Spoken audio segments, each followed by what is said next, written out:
আসসালামু আলাইকুম। আজকে দেখাবো কাঁথার ডিজাইন আর হচ্ছে আপনার ছোট জায়গায় কিভাবে কাঁথা পাততে হয় সেটাই আমি আজকে আপনাদেরকে দেখাবো। এই জায়গাটা খুবই চিপা। আমি যতটুকু কাঁথা নিব ততটুকু পরিমাণে আমার বারান্দায় জায়গা নেই। তো আমি ঠিক করেছি এখানে আমি প্রথমে মানে এক পাশটা খুব ভালোভাবে বিছিয়ে নিব। বিছিয়ে আমি যে কাঁথার মানে পরিমাণে আমি কাটবো ওই কাঁথার এক পাশটা আমি সুন্দরভাবে বিছাবো, আরেক পাশটা আমি বোটে রাখবো। তো এখন আমি বাম পাশটা একটু ভালোভাবে বিছিয়েছি, আপনারা একটু লক্ষ্য করুন। আমি বাম পাশে কাঁথাটা আমি ভালোভাবে বিছিয়ে নিয়েছি, আর যে কাপড়টা ডাবল পার্টের ছিল ওই কাপড়ের উপরেই আমি কাঁথাটা বিছিয়ে নিয়েছি, আর বাম পাশটা আমি ভালোভাবে বিছাবো। ভালোভাবে বিছিয়ে আমি কোন টেকনিকে আমি কাঁথাটা সমান করে কেটে নিব আপনারা কাইন্ডলি একটু দেখুন, দেখলে আপনারা বুঝতে পারবেন। দেখেন আমি দুই পাশ থেকে কাঁথাটা কিন্তু সমান ভাঁজে বটে নিলাম। এখন আমি আরেক পার্ট করে আমি কাঁথাটা কাপড় সহ বটে নিলাম। বটে নিয়ে এক পাশে টেনে নিয়ে আসলাম। এখন দেখেন আমার ডান পাশে অনেকটুকু জায়গা হয়ে গেছে। এখন জায়গা হয়ে গেলে ওই ডান পাশের জায়গাটাতে আমি কাপড়টা আর কাঁথাটা ভালোভাবে বিছিয়ে নেব। বিছিয়ে নেওয়ার পরে এখন বাড়তি অংশটা আমি কেটে নিব। আর বলে রাখা ভালো, আমি চারপাশে 1 থেকে 1.5 ইঞ্চি পরিমাণ কাপড় আমি বাড়তি রেখেছি, যাতে মানে কাঁথাটা বটার সময় বর্ডারটা একটু মজবুত হয়। আপনারা দেখে গেছেন অলরেডি আমি কেটে নিয়েছি কাপড়টা।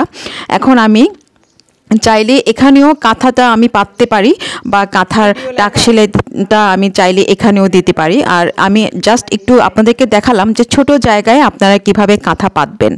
আর কাঁথার টাক সেলাইটা আমি এক পাশ থেকে শুরু করে মাঝখান পর্যন্ত টাক সেলাই দিয়ে পরে টেনে আমি বাম পাশেটা আমি বিছিয়ে যেভাবে আমি কাঁথাটা কেটে নিয়েছিলাম কাপড়টা সেভাবেই আমি বিছাতে পারি। যেহেতু আমার এখানে জায়গা আছে, এটা হচ্ছে যাদের জায়গা নেই তাদের জন্য নিয়মটা। আর যেহেতু আমার ছাদ আছে, ছাদের জায়গা আছে, আমি ছাদে বড় অংশে আমি প্রথমে আমার হলুদ রঙের কাপড়টা আমি বিছিয়ে নিয়েছি, আর তার উপর মাঝখানে যে কাপড়টা পরবে সেই কাপড়টা আমি বিছিয়ে নিয়েছি।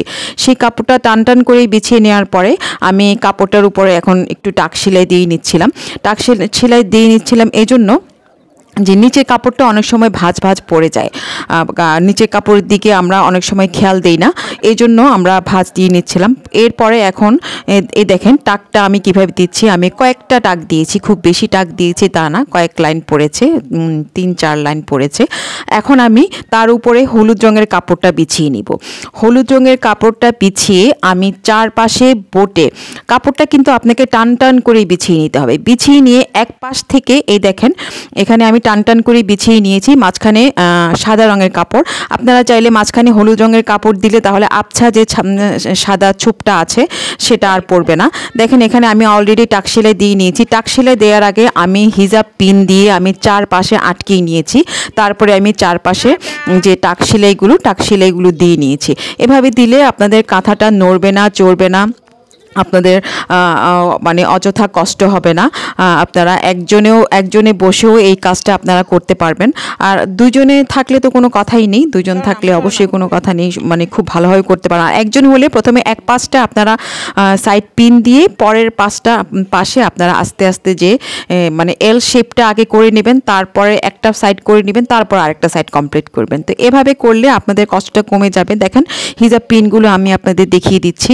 আমি হিজাব পিন দিয়ে কাঁথাটা আটকিয়ে নিয়েছিলাম। এখন হিজাব পিনগুলো খুলে আমি কাঁথার যে মূল ডিজাইনটা আমি নকশাটা এঁকে নিব। তো নকশাটা আমার অলরেডি আঁকা শেষ। আমি একটা কাগজে নকশাটা এঁকে নিয়েছি। এঁকে নিয়ে আমি আপনাদের ডিজাইনটা দিয়ে দিব। আপনারা চাইলে আমার কাঁথার ডিজাইনটা আপনারা চাইলে অনুকরণ করতে পারেন। এটা আমি নিজস্ব ডিজাইনে আমি এঁকে নিয়েছি। তো আমার আজকের ব্লগ এখানেই শেষ করছি। আমার আগামী ব্লগ দেখার জন্য আপনাদেরকে আমন্ত্রণ রইল। তো আজকের মতো এখানে শেষ করছি। আল্লাহ হাফেজ, আসসালামু আলাইকুম। You know just what you do to me. Play my emotions like a pair of puppet strings. Did it ever occur to you my heart's more than a toy? Please go easy on me, babe. Send message after message, forward my calls. Next day you hit me back like nothing happened at all. What about all the things you used to say to me? This ain't